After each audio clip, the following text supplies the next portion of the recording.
নমস্কার বন্ধুরা, বং স্টাইল কিচেনে আপনাদের সকলকে আরও একবার স্বাগত জানাই। এই প্রচণ্ড গরমের মধ্যে আজ আমি আপনাদেরকে বানিয়ে দেখাবো চিকেনের পাতলা ঝোল।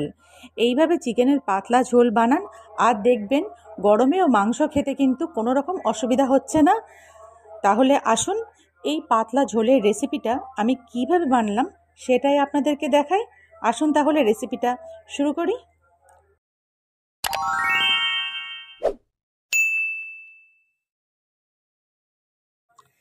তো বন্ধুরা, এত গরমের মধ্যে চিকেনের এই পাতলা ঝোল বানানোর জন্য এখানে দেখো 4টে মিডিয়াম সাইজের পেঁয়াজকে আমি কুচি করে কেটে নিয়েছি। এখানে 2টো বড় সাইজের রসুন ছাড়িয়ে নিয়েছি।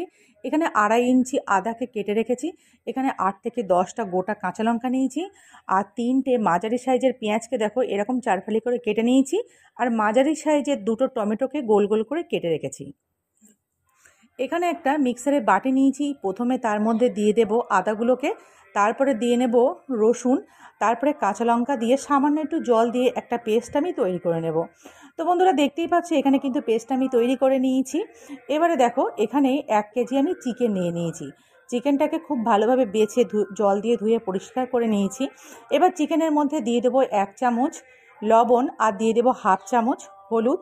আর এখানে আদা, রসুন আর কাঁচা লঙ্কার যে পেস্টটা বানিয়ে রেখেছি তার থেকে 2 চামচ পেস্ট দিয়ে দেব। আর এখানে দিয়ে দেব আমি 4 চামচ সর্ষের তেল দিয়ে খুব ভালোভাবে এগুলোকে আমি মাখিয়ে নেব। এবং মাখানো হয়ে গেলে এটাকে আমি আধ ঘন্টার জন্য এইভাবে ম্যারিনেট করতে রেখে দেব। খুব ভালো করে প্রথমে মশলাগুলোকে আমি দেখো মাখিয়ে নিলাম। মাখানো হয়ে গেলে এবার একটা প্লেট দিয়ে এটাকে আমি ঢাকা দিয়ে রাখবো আধ ঘন্টার জন্য। এবারে দেখো এখানে আমি যেহেতু চিকেনের পাতলা ঝোল করব সেই জন্য দেখো এখানে 4টে আলুকে আমি ডুমো করে কেটে নিয়েছি।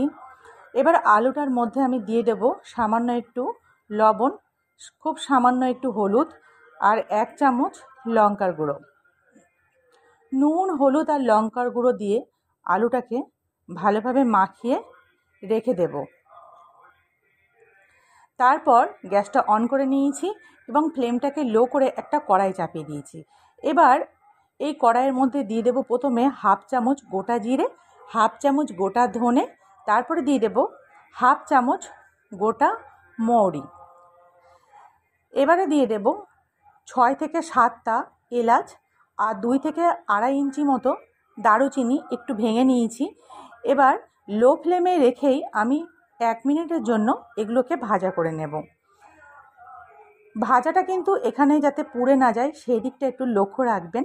ভাজা কিন্তু হয়ে গেছে। এবার মশলাটাকে একটা প্লেটে তুলে নেব এবং ঠান্ডা হয়ে গেলে এটি আমি গুঁড়ো করে রাখবো, রান্নায় পরে ইউজ করব।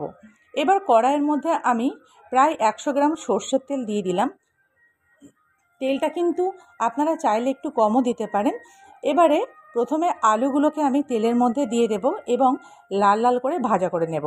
আলুগুলো ওদিকে ভাজা হচ্ছে, এখানে দেখুন মিক্সারের জারের মধ্যে আমি সেই কেটে রাখা পেঁয়াজ আর টমেটোটা দিয়ে দিলাম। দিয়ে পেঁয়াজ আর টমেটোর একটা স্মুথ পেস্ট আমি প্রস্তুত করে নেব। এখানে দেখুন আলুগুলো কিন্তু 1 পিঠ ভাজা হয়ে গেছে, অন্য পিঠ উল্টে দিচ্ছি। এরকম লাল লাল হয়ে গেলে 2 পিঠ যখন এরকম ভাজা হয়ে যাবে তখন তেল থেকে উঠিয়ে নেব। তারপর ওই তেলের মধ্যে ফোড়নের জন্য দিয়ে দেবো 2টো শুকনো লঙ্কা, একটা তেজপাতা, 1 ইঞ্চি দারুচিনি, 2টো এলাচ আর 4টে লবঙ্গ। 20 সেকেন্ড মতো ভাজা হয়ে গেলে তারপরে ওই তেলের মধ্যে দিয়ে দেবো কুচিয়ে রাখা পেঁয়াজ। পেঁয়াজটা তেলের মধ্যে দিয়ে পেঁয়াজটাকে প্রথমে একটু লাল করে ভাজা করে নিতে হবে। পেঁয়াজের কালারটা যখন দেখবেন এরকম একটু লাল হয়ে গেছে তখন এখানে 1/2 চামচ চিনি দিয়ে দেবো। এই চিনিটা দেওয়ার ফলে কিন্তু মাংসটা মোটেও মিষ্টি হয়ে যাবে না, কিন্তু চিনিটা পুড়ে গিয়ে একটা ক্যারামেল তৈরি হবে যাতে করে মাংসের কালারটা কিন্তু খুব ভালো আসবে। তারপর এর মধ্যে আমি দিয়ে দেব পেঁয়াজ আর টমেটোর বেটে রাখা পেস্টটা দিয়ে আবারও আমি খুব ভালোভাবে কষিয়ে নেব। এইভাবে বেশ কিছু সময় কষানো হয়ে গেলে তারপর এখানে আমি দিয়ে দেব 2 চামচ আদা রসুনের পেস্ট দিয়ে, যেহেতু রসুনের একটা কাঁচা গন্ধ আছে ওই জন্য একটু বেশ সময় নিয়ে কষিয়ে নেব। তারপর এখানে দিয়ে দেব পরিমাণ মতো লবণ। মাংস কিন্তু ম্যারিনেট করার সময় লবণ দিয়েছি এবং আলুতেও লবণ দেয়া আছে, ওই জন্য লবণটা কিন্তু আপনারা বুঝেই দেবেন। এবারে দিয়ে দেবো একটু হলুদের গুঁড়ো। লবণ আর হলুদ দিয়ে মশলাটাকে খুব ভালোভাবে একটু কষিয়ে নেব। কষাতে কষাতে দেখবেন এরকম সাইড দিয়ে তেল রিলিজ করতে শুরু করছে, তখন বুঝবেন যে কষানোটা কিন্তু খুব ভালো রকম হয়ে গেছে। তখন এখানে দিয়ে দিতে হবে চিকেনটা কিন্তু আধ ঘন্টা হয়ে গেছে যে আমি ম্যারিনেট করেছি। দেখুন চিকেনটাকে দিয়ে খুব ভালোভাবে আমি প্রায় 10 মিনিট মতো মিডিয়াম ফ্লেমে কষিয়ে নেব। মিডিয়াম টু হাই ফ্লেমে কিন্তু চিকেনটাকে আমি 10 মিনিটের জন্য প্রথমে কষিয়ে নেব। খুব ভালোভাবে 10 মিনিট এইভাবে কষানো হয়ে গেলে তারপর এটাকে আমি ফ্লেমটাকে কমিয়ে দিয়ে ঢাকনা বন্ধ করে রাখবো, আর 10 মিনিট কিন্তু এইভাবে ঢেকে রাখবো। 10 মিনিট পরে ঢাকনাটা খুলে দিলাম, আর ফ্লেমটা কিন্তু বাড়িয়ে দিয়েছি, হাই করে দিয়েছি। দিয়ে আবারও 10 মিনিট খুব ভালোভাবে আমি কষিয়ে নেব। এইভাবে কষাতে কষাতেই দেখবেন চিকেনটা কিন্তু অনেকখানি সিদ্ধ হয়ে এসছে। তখন কিন্তু এখানে ভাজা করে রাখা আলুটাকে যোগ করে দেবেন। আলু আর চিকেনটাকে আবারও খুব ভালোভাবে কিছু সময় কষিয়ে নিয়ে এবারে এখানে দিয়ে দেবেন জল। যেহেতু এটা চিকেনের পাতলা ঝোল হবে, ওই জন্য জলটা কিন্তু এখানে বেশি পরিমাণে ব্যবহার করছি। জলটা দিয়ে আবার আমি ঢাকা দিয়ে দিয়েছি। মিনিট 10 পরে ঢাকনাটা খুলে দিলাম, তবে ঢাকনাটা বন্ধ করে কিন্তু ফ্লেমটাকে আমি হাই রেখেছিলাম। তারপর ঢাকনাটা খুলে আমি আগে থেকে যে মশলাটা আমি ভাজা করে গুঁড়ো করে নিয়েছি সেই মশলাটা মিশিয়ে দেব।